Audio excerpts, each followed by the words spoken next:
Hello, and welcome to Notary Life with Kimmy. Well, hey guys, I'm Kimmy, one of the educators over at Notary Educators Training Team.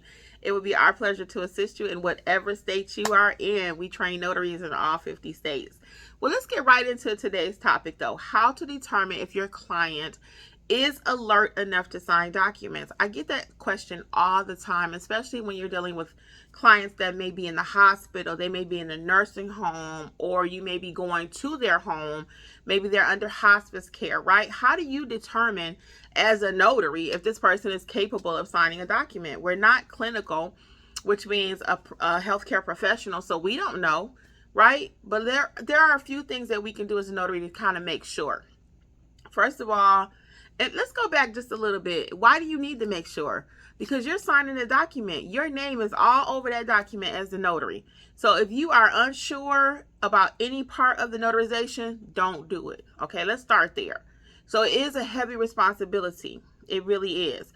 But now I'm going to give you a few tips and things that you can look for to kind of make sure, does this person know what they're signing or do they not? Okay, so let's talk about it. And let's reason on it too, because you're going to be the one out there, not me. So I want you to really learn how to process and think about, should I do this or should I not do that? Okay, so the first thing, we want to observe the patient's physical appearance. Let's look at them. Just kind of look them over. Do they look completely drowsy, like, you know? Are they confused? Are they combative? I don't know where I am. What am I doing? Those are things. Can they make eye contact with you?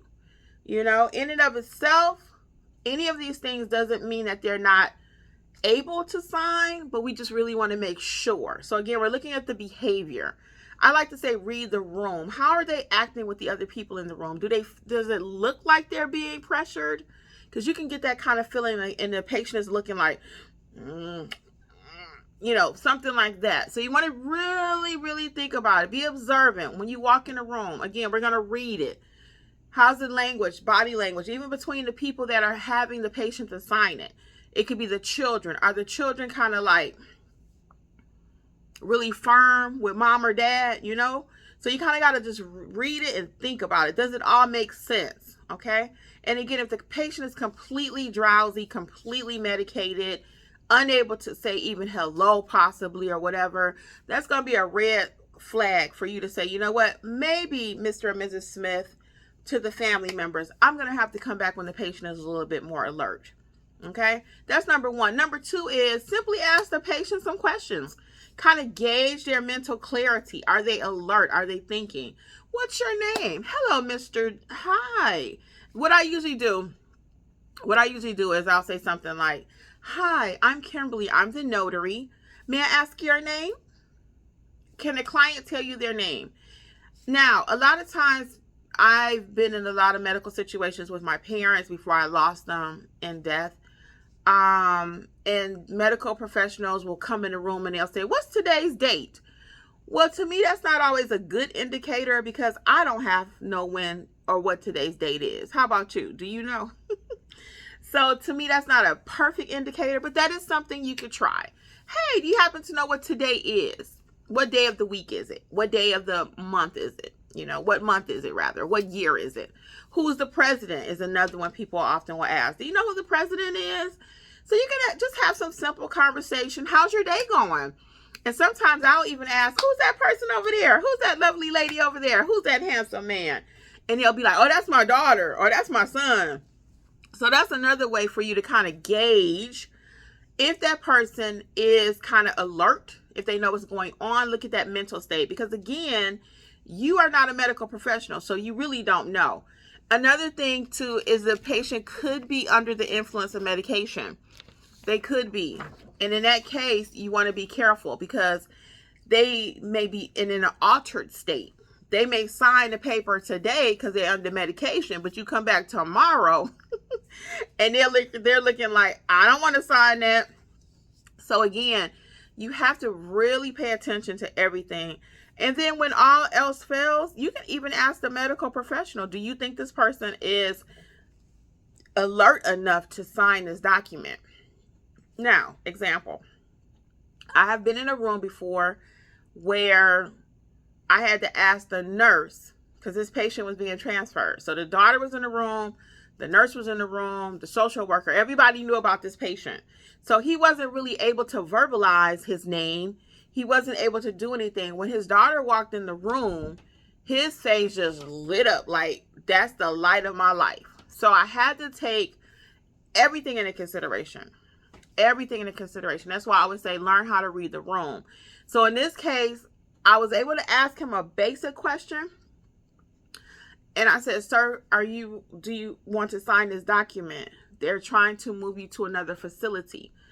And again, we don't want to be attorneys out there practicing law, telling people what to do, what the document consists of. But as an experienced notary for myself, I felt comfortable to take everything into consideration. Everything into consideration and help that person to get that document notarized. Okay. So again, you really want to pay attention. This is serious when it comes to being able to determine if they can do it or not. And again, I'm going to give you a sample, just a little tip or way you can say it and phrase it to the client. Okay. If you cannot notarize, if you cannot, that sounds like this. Again, I kind of did it earlier, but I'm going to do a little bit more precise. So after you examine the room, you look at the patient, everything does not make sense to you and you're not going to notarize it and the family is insistent. Oh, well, Mr. Son or daughter, I really understand the importance of getting this document notarized. I do. However, I don't feel that mom or dad are really able to respond in the way that I need them to as a notary to feel confident that they know what they're doing.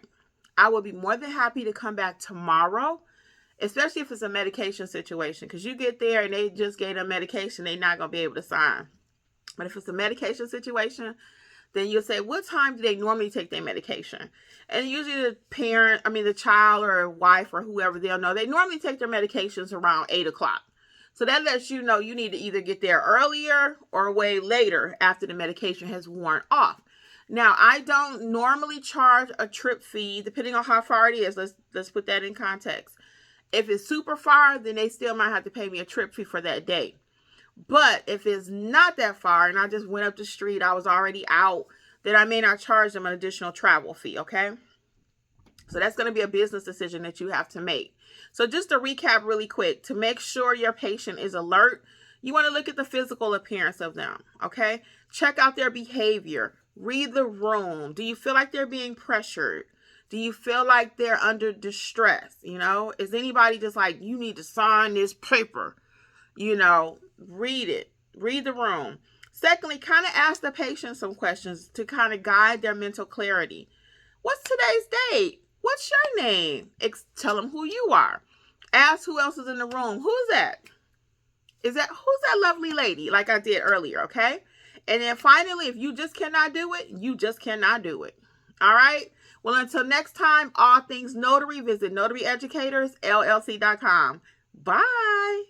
And don't forget to sign up for free emails so you can know when I'm going live, me and the team. All right. Bye, guys.